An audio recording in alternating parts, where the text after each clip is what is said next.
इस टाइम हम मौजूद हूँ लाहौर से ताल्लुक़ रखने वाले एक ऐसे ख़ानदान के पास जो 30 साल की उम्र को पहुँचते ही अपनी बनाई खो देते हैं। ਅਸੀਂ 7 ਭੈਣ ਭਰਾ ਵਾਂ ਨਜ਼ਰ ਕਿਸੇ ਨੂੰ ਨਹੀਂ ਆਂਦਾ। ਰਾਸ਼ਨ ਪਾਣੀ ऐसा नहीं मिलता पिया, हुकूमत भी नहीं इमदाद करती थी, किस तरह से कारोबार चाहिए। उर्दू पॉइंट की वीडियोस देखने के लिए हमारा चैनल सब्सक्राइब कीजिए और बेल के आइकन पर क्लिक कीजिए ताकि आप हमारी तमाम आने वाली वीडियो से बाखबर रह सकें। अस्सलाम वालेकुम, उर्दू पॉइंट के साथ मैं हूँ अब्दुल्ला खान। नाजरीन, इस टाइम हम मौजूद हूँ लाहौर से ताल्लुक़ रखने वाले एक ऐसे ख़ानदान के पास जो 30 साल की उम्र को पहुँचते ही अपनी बनाई खो देते हैं, जबकि 30 साल से पहले इनको ठीक नज़र आता है और अपना रोज़गार भी कमाते हैं। लेकिन जैसे ही ये 30 साल की उम्र को क्रॉस करते हैं, इनकी बनाई चली जाती है और इनको रोज़गार से भी निकाल दिया जाता है।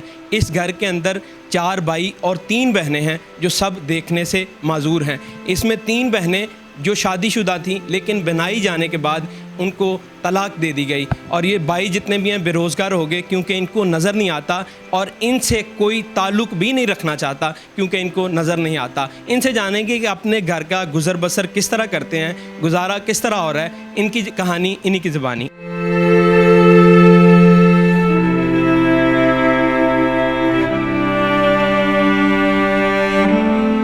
अस्सलाम वालेकुम। वालेकुम अस्सलाम जी।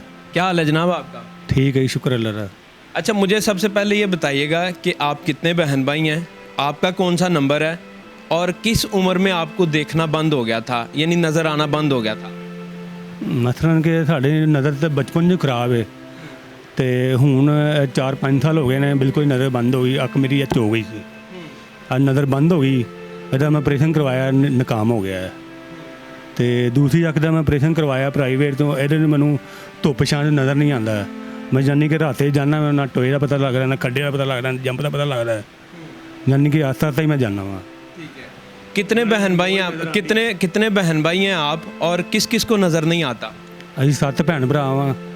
ਜਾਨੀ ਕਿ ਮਸਲਨ ਕਿ ਸਾਰਿਆਂ ਨੂੰ ਕਿਸੇ ਨੂੰ ਥੋੜ੍ਹਾ ਨਜ਼ਰ ਆਉਂਦਾ, ਕਿਸੇ ਨੂੰ ਬਹੁਤਾ ਨਜ਼ਰ ਆਉਂਦਾ। ਸਹੀ ਨਜ਼ਰ ਕਿਸੇ ਨੂੰ ਨਹੀਂ ਆਉਂਦਾ। अच्छा, ਹਾਂਜੀ, रात को नज़र आता है सब? ਰਾਤ ਨੂੰ ਨਹੀਂ ਨਜ਼ਰ ਆਉਂਦਾ। ਨਹੀਂ, ਰਾਤ ਨੂੰ ਬੱਤੀ ਚਲੀ ਜਾਵੇ ਅਸੀਂ ਆਪਣੀ ਆਪਣੀ ਜਗ੍ਹਾ 'ਤੇ ਬੈਠੇ ਰਹਿੰਦੇ, ਬਿਲਕੁਲ ਨਜ਼ਰ ਨਹੀਂ ਆਉਂਦਾ। अच्छा, ਹਾਂਜੀ, ਰੋਸ਼ਨੀ ਵਗੈਰਾ ਹੀ ਬਿਲਕੁਲ ਇਹ ਪਰਾਂ ਨਹੀਂ ਹੋ ਸਕਦੇ। और ये किस उम्र में जाके आपको नज़र आना बंद हो गया था बिल्कुल ही सबको? ਇਹ ਕੋਈ ਹੋ ਗਏ ਨੇ 4-5 साल हो गए ने। यानी जैसे ही 25 साल की उम्र गुजरती है किसी बंदे की, आपके फैमिली मेम्बर की, तो उसको देखना बंद हो जाता है। ਮਸਲਨ ਕਿ ਜਦੋਂ ਨਹੀਂ ਸਾਡੀ ਉਮਰ ਹੁਣ 30 ਸਾਲ ਤੋਂ ਬਾਅਦ ਟੱਪੀ ਨਾ, ਨਜ਼ਰ ਆਹਿਸਤਾ ਆਹਿਸਤਾ ਮੱਧਮ ਹੀ ਹੁੰਦੀ ਗਈ, ਘੱਟ ਹੁੰਦੀ ਗਈ। ਅਸੀਂ ਚੈੱਕ ਵੀ ਕਰਾਉਂਦੇ ਰਹੇ ਹਾਂ ਸਾਡੀ ਨਜ਼ਰ। ਉਹਨਾਂ ਨੇ, ਡਾਕਟਰ ਨੇ ਕਿਹਾ ਵੀ ਤੁਹਾਡੀ ਜਿਹੜੀ ਨਾ ਪਦੈਸੀ ਨਜ਼ਰ ਖਰਾਬ ਹੈ, ਤੁਹਾਡੀ ਵਾਲਸ ਖਰਾਬ ਦੀ ਵਜ੍ਹਾ ਤੋਂ।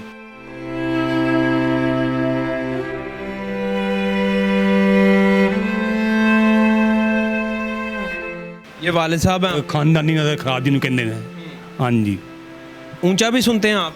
ਹਾਂਜੀ, ਉੱਚਾ सब ऊंचा सुनते हैं या सिर्फ आप? ਨਹੀਂ, ਸਾਰੇ ਇੱਥੇ ਹੀ ਸੁਣਦੇ ਨੇ। मुझे बताएं, जब 30 साल तक तो आपको नज़र आता था और पहले और क्या क्या काम करते थे उस टाइम, यानी रोज़गार किस तरह चलता था जब आपको नज़र आता था? ਬਸ ਮਜ਼ਦੂਰ ਬੰਦੇ ਸਾਂ। ਕਦੀ ਦਿਹਾੜੀ ਲੱਗ ਜਾਂਦੀ, ਕਦੀ ਨਹੀਂ ਸੀ। ਜਾਂਦੇ ਰਹਿੰਦੇ ਹਾਂ, ਜਾ ਕੇ ਸਾਰਾ ਦਿਹਾੜੀ ਬਹਿ ਕੇ ਆਏ ਨੇ। ਜਦੋਂ ਸ਼ਾਮ ਹੁੰਦੀ, ਸ਼ਾਮ ਤੋਂ ਬਾਅਦ ਨਜ਼ਰ ਨਹੀਂ ਸੀ ਆਉਂਦਾ। ਫਿਰ ਉੱਥੋਂ ਕੋਈ ਨਾ ਕੋਈ ਬੰਦਾ ਸਾਨੂੰ ਫੈਟਿੰਗ ਛੱਡ ਜਾਂਦਾ ਸੀ। ਜਾਂਦੇ ਸੁਬਾਹ ਅਸੀਂ ਆਪ ਹੀ ਚਲੇ ਜਾਂਦੇ ਹਾਂ, ਰਾਤ ਨੂੰ ਛੱਡ ਕੇ ਜਾਂਦੇ ਸੀ। किस चीज़ का काम करते थे आप? ਹੋਜਰੀ ਦਾ ਓਵਰਲਾਕ ਦਾ। ओवरलॉक का। और ये आपका छोटा भाई है? ਹਾਂਜੀ, ਇਹ ਮੇਰਾ ਛੋਟਾ ਭਰਾ, ਮੇਰੇ ਤੋਂ ਛੋਟਾ ਹੈਗਾ। ਇਹਨਾਂ ਦਾ ਦਿਮਾਗ ਜਿਹੜਾ ਨਾ ਸਹੀ ਨਹੀਂ ਹੈਗਾ, ਜਾਨੀ ਕਿ ਪਾਗਲਪੁਣਾ ਹੈਗਾ। आपके ਪਾਗਲਪੁਣਾ ਹੈਗਾ ਇਸ ਟਾਈਮ। ਇਹਨਾਂ ਨੂੰ ਪਾਗਲਪੁਣੇ ਹਸਪੀਟਲ ਤੋਂ ਲਿਆ ਕੇ ਦਵਾਈ ਦੇ ਰਹੇ 5 ਸਾਲ ਹੋ ਗਏ ਨੇ। अच्छा, तो ये किस चीज़ का काम करता था? ਇਹ ਮਸਲਨ ਕਿ SB ਵਾਲਿਆਂ ਕੋਲ ਕੰਮ ਕਰਦਾ ਸੀ, ਪਿੰਡ ਦਾ ਪੈਕਿੰਗ ਦਾ। ਪੈਕਿੰਗ ਕਰਦਾ ਸੀ ਬਸ, ਹੋਰ ਕੋਈ ਕੰਮ ਨਹੀਂ ਆਉਂਦਾ। तो नौकरी क्यों ख़त्म हो गई? मैं आपसे पूछना चाहूँगा, पहले नौकरी करते थे तो नौकरी क्यों ख़त्म हो गई? ਆਪੇ ਭਰਾਵਾਂ ਕਰਦਾ ਰਿਹਾ। ਜਿਸਲੇ ਮੈਂ ਆਦੀ ਕੋ ਚਲਾ ਗਿਆ ਅੱਤ ਵੀ ਇੱਥੇ ਮੈਨੂੰ ਮੋਨੇ ਬੋਲਾਈ ਬੋਨਾ ਲਾਤਾ ਮੇਰੀ ਨਗਾ ਬੜੀ ਤੇਜ਼ ਹੈ। ਰਾਤ ਨੂੰ ਗੁੱਡੀ ਵੀ ਲਾਣਾ, ਨਾਲੇ ਮੈਂ ਕੰਮ ਰਾਤ ਨੂੰ ਕਰਨਾ, ਤੂੰ ਬੜੇ ਟਾਈਮ ਕਰਨਾ। ਇਹਨਾਂ ਦਾ ਦਿਮਾਗ ਸਹੀ ਨਹੀਂ ਹੈਗਾ ਸਾਨੂੰ। ਇਹਨਾਂ ਨੂੰ ਪਾਗਲਪੁਣੇ ਦੀ ਦਵਾਈ ਦੇਈ। वालिद साहब क्या करते थे? ਵਾਲਦ ਸਾਹਿਬ ਹੋਣੀ ਇਹਨਾਂ ਨੂੰ ਅੱਜ ਤੋਂ 40 ਸਾਲ ਪਹਿਲੇ, 50 ਸਾਲ ਪਹਿਲੇ ਜੋੜੀ ਪੱਲੇ ਦਾ ਕੰਮ ਕਰਦੇ ਸੀ। ਇਹਨਾਂ ਦੀ ਵੀ ਇਸ ਤਰ੍ਹਾਂ ਹੀ ਨਜ਼ਰ ਆਹਿਸਤਾ ਆਹਿਸਤਾ ਖਰਾਬ ਹੋ ਗਈ। ਇਹਨਾਂ ਨੇ ਆਪਰੇਸ਼ਨ ਕਰਵਾਇਆ ਸੀ ਤੇ ਆਪਰੇਸ਼ਨ ਤੋਂ ਬਾਅਦ ਨਜ਼ਰ ਬੰਦ ਹੋ ਗਈ। ਆਪਰੇਸ਼ਨ ਸਹੀ ਨਹੀਂ ਹੋਇਆ। डॉक्टर क्या कहता है, मसला क्या है? आप सारे ख़ानदान को, और उसके बाद शादी की आपने? हाँ जी, शादी की है, 2 बच्चे भी ने मेरे, एक बच्ची एक बच्चा है। तो डॉक्टर कहता क्या, मसला क्या आप सारे ख़ानदान को? मसलन के पहले गए हैं फिर की नाम ਲਈ ਦਾ ਜੇ ਰੋਡ ਤੇ ਹਸਪਤਾਲ ਹੈਗਾ ਪਿਆਲ ਕੀ ਨਾਮ ਲਈਦਾ ਰਹਿਮਤ ਹਸਪਤਾਲ ਦੇ ਨਾਲ ਨਹੀਂ ਮੁਗਲ, ਪਹਿਲੇ ਮੁਗਲ ਤੇ ਗਏ ਹਾਂ ਸ਼ਾਦੀ ਤੋਂ ਬਹੁਤ ਦਿਨ ਬਾਅਦ। ਉਹਨਾਂ ਨੇ ਕਿਹਾ ਵੀ ਇਹਨਾਂ ਨੇ ਰਾਤ ਦਾ ਜਿਹੜਾ ਮਸਲਾ ਹੈ ਨਾ, ਰਾਤ ਨੂੰ ਇੱਕ ਅੱਖ ਦਾ ਜਿਹੜਾ ਪਰਦਾ ਨਾ ਪਿੱਛੇ ਜਿਹੜਾ ਰਾਤ ਦੀ ਨਜ਼ਰ ਦਾ ਉਹ ਖਰਾਬ ਹੈ। ठीक है। ਤੇ ਇਹਨਾਂ ਨੂੰ ਜਿਹੜਾ ਥੋੜਾ ਬੜਾ ਨਜ਼ਰ ਆਣ ਰਿਹਾ ਦਿਨ ਦੇ ਪਰਦੇ ਇਹਨਾਂ ਨੂੰ ਨਜ਼ਰ ਆ ਰਿਹਾ ਹੈ, ਲੇਕਿਨ ਮਜੀਦ ਇਹਨਾਂ ਦੀ ਨਜ਼ਰ ਅੱਗੋਂ ਘਟਣੀ ਹੈ, ਖਰਾਬ ਹੋਣੀ ਹੈ, क्योंकि ਇਹਨਾਂ ਦੀ ਨਜ਼ਰ ਸਹੀ ਹੋਣ ਦੇ ਚਾਂਸ नहीं है। तो जो बच्चे हैं आपके, बच्चे जो हैं उनको नज़र आता है, और वो क्या करते हैं, और बीवी क्या करती है? हाँ जी, बच्चे ठीक ने। उनको और आपकी बीवी, उनकी नज़र ठीक है, और वो किधर हैं? वो असम नहीं है, वो मैंने छड़ के चली गई। अच्छा, हाँ, सिर्फ नज़र ख़राब होने की वजह से आपको छोड़ के चले गए? वही जो भी मर्जी समझ लो, यही वजह समझ लो। बाजी क्या नाम है आपका? नजमा नजमा। जी। और दूसरी बहन का क्या नाम है? सलमा। सलमा। आप 2 बहनों को ठीक नज़र आता है या नहीं नज़र आता? अपने बारे में थोड़ा। ਮੈਨੂੰ ਰਾਤ ਨੂੰ ਨਜ਼ਰ ਦੀ ਪ੍ਰੋਬਲਮ ਹੁੰਦੀ ਏ, ਦਿਨੇ ਨਹੀਂ ਹੁੰਦੀ। ਦਿਨੇ ਮੈਂ ਠੀਕ ਹੈਗੀ ਹਾਂ, ਰਾਤ ਨੂੰ ਥੋੜੀ ਜਿਹੀ ਏ, ਉਹ ਵੀ ਮੈਂ ਚੈੱਕ ਕਰਵਾਈ, ਉਹਨਾਂ ਨੇ ਕਿਹਾ ਮੋਤੀ ਆਇਆ। ਮੈਂ ਚੁੱਪ ਕਰ ਰਹੀ ਹਾਂ, ਚਲੋ ਹੌਲੀ ਹੌਲੀ ਜਦੋਂ ਮਤਲਬ ਬਹੁਤਾ ਹੋਏਗਾ ਫਿਰ ਚੈੱਕ ਕਰਾਵਾਂਗੀ। ਚੈੱਕ ਕਰਵਾਇਆ, ਉਹ ਪੱਠਿਆਂ ਦੀ ਗੋਲੀ ਖਾਧੀ, ਮੈਨੂੰ ਫੜੇਗੀ ਥੋੜਾ। ਹੁਣ ਪ੍ਰੋਬਲਮ ਮੈਂ ਟੈਨਸ਼ਨ ਹੈਗੀ ਹੈ, ਟੈਨਸ਼ਨਾਂ ਦੇ ਨਾਲ ਨਾ ਫਿਰ ਠੀਕ ਨਹੀਂ। ये बहन है, इनका क्या नाम है और इनको नज़र आता है? ਸਲਮਾ ਹੈ। ਇਹਨੂੰ ਰਾਤ ਨੂੰ ਨਜ਼ਰ ਨਹੀਂ ਆਉਂਦਾ, ਨਾ ਹੀ ਇਹਨੂੰ ਦਿਨੇ ਇੰਨਾ ਪਤਾ ਲੱਗਦਾ ਹੈ। शादी हुई है आपकी? ਹਾਂਜੀ, ਮੇਰੀ ਸ਼ਾਦੀ ਹੋਈ 2 ਮਹੀਨੇ ਰਹੀ ਸਾਂ, ਬਸ ਉਸ ਤੋਂ ਬਾਅਦ 10 ਸਾਲ ਹੋ ਗਏ ਵਿਆਹ ਨੂੰ। ਅੰਮੀ ਅੱਬਾ ਨੂੰ ਸੰਭਾਲਣੀ ਹੈ, ਨਜ਼ਰ ਤੋਂ ਮੁਹਤਾਜ ਨੇ, ਨਜ਼ਰ ਤੋਂ ਮੁਹਤਾਜ ਨੇ। ਮੇਰੇ ਤੋਂ ਬਗੈਰ ਅੰਮੀ ਅੱਬਾ, ਅਸੀਂ 7 ਭੈਣ ਭਰਾ ਵਾਂ, 7 ਭੈਣ ਭਰਾਵਾਂ 'ਚ ਮੈਂ ਹੀ ਅੰਮੀ ਅੱਬੇ ਦਾ ਕਰਨੀ ਆ, ਉਹ ਭਾਈ ਵੱਖਰੇ ਨੇ। ਇਹ ਵੀ ਮੇਰੇ ਨਾਲ ਵੀ ਅੰਮੀ ਅੱਬੋ ਕੋਲ ਰਹਿੰਦੀ ਹੈ। इनकी शादी हुई थी? हाँ जी, इनकी शादी 2 दफ़ा हुई है। पहली शादी हुई है, इन्होंने भी छड़ दिता, ये दूजी बार हुई है, इन्होंने छड़ दिता। उस तो बाद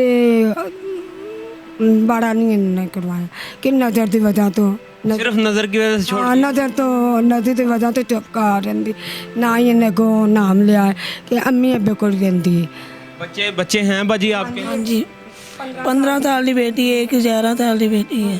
अच्छा, उनको ठीक नज़र आता है? जिक्र अल्लाह रा। वो क्या करते हैं? वे स्कूल में पढ़ती हैं दोनों। आगे क्या चाहते हैं? गवर्नमेंट आपकी मदद करे, किस हवाले से क्या चाहते हैं? ਅੱਖਾਂ ਵੀ ਸਾਡੀਆਂ ਅੱਖਾਂ ਵਾਸਤੇ ਵੀ ਕੁਝ ਕਰਨ ਕਿ ਸਾਡੇ ਘਰ ਵੀ ਬੜੀ ਹੈਗੀ ਹੈ। ਮੇਰੇ ਭਰਾ ਇਹ ਵਾਲਾ ਕੋਈ ਕੰਮ ਹੈ ਇਹੀ ਲਿਆਂਦਾ ਹੈ ਤੇ ਸਿਖਾਉਂਦੇ ਆ, ਉਹ ਵੱਖਰਾ, ਉਹ ਨਜ਼ਰ ਬੰਦ ਹੁੰਦੀ। ਉਹ ਜਿਹੜੇ ਭਾਈ ਦੀ ਗੱਲਬਾਤ ਹੋਈ ਹੈ, ਉਹ ਮੇਰਾ ਵੱਡਾ ਭਾਈ, ਉਹ ਵੀ ਵੱਖਰਾ, ਉਹਨੇ ਮਤਲਬ ਘਰ ਬੈਠਾ ਹੈ। ਤੇ ਸਾਡੇ ਵਾਸਤੇ ਮਦਦ ਕਰਨ, ਕਿ ਸਾਡੇ ਵਾਸਤੇ ਕੁਝ ਕਰਨ, ਸਾਡੀਆਂ ਅੱਖਾਂ ਵਾਸਤੇ ਵੀ ਕਰਨ, ਕਿ ਸਾਡੇ ਘਰ ਦੇ ਵਾਸਤੇ ਵੀ ਕਰਨ। ਸਾਨੂੰ ਬੜੀ तो घर का गुजर बसर किस तरह चलता है आपका? ਸਾਡਾ ਨਾ ਸਾਨੂੰ ਮਦਦ ਕੀਤੀ ਜਾਂਦੀ ਏ। ਇਹ ਭਾਈ ਲਿਆਂਦਾ ਏ ਤੇ ਸਾਡੇ ਮਹੱਲੇ ਦੇ ਕਰ ਦਿੰਦੇ ਨੇ, ਕੋਈ ਜਗ੍ਹਾ ਤੇ ਦੇ ਦਿੰਦੇ ਨੇ, ਕੋਈ ਹੁਣ ਮਤਲਬ ਬਿਲਕੁਲ ਹੀ ਰਾਸ਼ਨ ਪਾਣੀ ਨਹੀਂ ਮਿਲਦਾ ਪਿਆ। ਮਹਿੰਗਾਈ ਬੜੀ ਹੋ ਗਈ, ਲਿਆਂਦਾ ਵੀ ਨਹੀਂ ਜਾਂਦਾ ਪਿਆ। ਮੈਨੂੰ ਪਤਾ ਮੈਂ ਕਿਸ ਤਰ੍ਹਾਂ ਕਰ।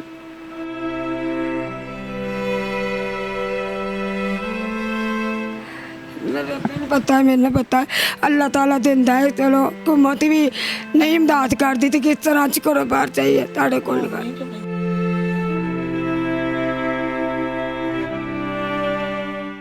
ਇਹ ਮੇਰਾ ਭਰਾ ਲਿਆਂਦਾ ਹੈ 6000 ਰੁਪਇਆ ਤੇ ਕੋਈ कितना 6000 ਰੁਪਇਆ ਸਿਰਫ 6 ਲਿਆ ਕੇ ਹੁਣ ਦਿੱਤਾ ਹੈ। ਕਦੀ 7 ਹੋ ਜਾਂਦਾ, ਕਦੀ 6 ਹੋ ਜਾਂਦਾ। ਕੰਮ ਬਹੁਤ ਥੋੜਾ ਹੈ, ਬਟ ਪੈਕਿੰਗ ਦਾ ਕੰਮ ਕਰਦਾ, ਉਹ ਵਿਹਲਾ ਹੈ, ਉਹਦਾ ਦਿਮਾਗ ਨਹੀਂ ਕੰਮ ਕਰਦਾ। ਉਹ ਪਾਗਲਖਾਨੇ ਦੀ ਦਵਾਈ ਖਾਂਦਾ, ਮੈਂ ਲਿਆ ਕੇ ਦਿੰਦੀ ਹਾਂ। ਮੈਂ ਜਾ ਕੇ और ये 6000 रुपया महीना कमाते हैं? हाँ जी बस। बाजी मुझे बताएं कि कौन सा आप काम कर सकती हैं घर में, किस तरह का काम करती थी आप? भाई ये पैकिंग का ਜਿਹੜਾ ਮਰਜ਼ੀ ਮਿਲ ਜੇ, ਜਿਹੜਾ ਵੀ ਕੰਮ ਦਿੱਤਾ ਜਾਏਗਾ ਚ ਕਰ ਲਾਂਗੇ। कढ़ाई वाला मतलब फ्रेम कढ़ाई वाला नहीं कर सकते, बाकी सारा ही कर लेंगे। इससे पहले क्या काम करती थी आप घर में? ਅਸੀਂ ਕਢਾਈ ਵਾਲਾ ਕਰਦੇ ਸਾਂ, ਵਿੱਚ ਪਾ ਕੇ ਨਾ ਕਢਾਈ ਕਰਦੇ ਸੀ। ਅੱਡੇ ਦਾ ਕੰਮ ਕੀਤਾ, ਕਿਨਾਰੀ ਲਾਉਂਦੇ ਰਹੇ, ਹਾਂ ਜਿਸ ਤਰ੍ਹਾਂ ਦਾ ਕੰਮ ਮਿਲਦਾ ਸੀ ਅਸੀਂ ਕਰਦੇ ਸਾਂ। ਸ਼ਾਦੀ ਤੋਂ ਪਹਿਲੇ ਕਰਦੇ ਰਹੇ, ਹੁਣ ਨਹੀਂ ਹੋ ਰਿਹਾ, ਹੁਣ ਉਹਦੇ ਬਹੁਤ ਕੰਮ ਹੋ ਗਿਆ। ਕਰਦੀ ਸੀ, ਉਹਨਾਂ ਦੇ ਕੋਈ ਸੂਈ ਤੇ ਧਾਗਾ नहीं ਪੈਂਦਾ। मुझे बताएं, अगर कोई पैकिंग का काम आपको मिल जाए घर के अंदर करने का तो कर लिया करें? हाँ जी कर लेंगे। बाजी मेरी दुआ है कि अल्लाह आपको सबको एक अच्छा सबब लगाए रोज़गार का भी, और आप सबका इलाज भी करवाया जाएगा इंशाल्लाह। और जितने भी लोग देख रहे हैं उन सबको मैं कहना चाहूँगा कि खुदा के बंदे हैं हज़ारों, बनों में फिरते हैं मारे मारे। मैं उसका बंदा बनूंगा जिसको खुदा के बंदों से प्यार है। ये भी खुदा के बंदे हैं, सब मिलकर इनकी मदद करें ताकि ये एक अच्छा रोज़गार कमा सकें और घर का गुजर बसर कर सकें और अपना इलाज भी करवा सकें। देखते रहो उर्दू पॉइंट। मैं हूं अब्दुल्ला खान, अल्लाह निगहबान।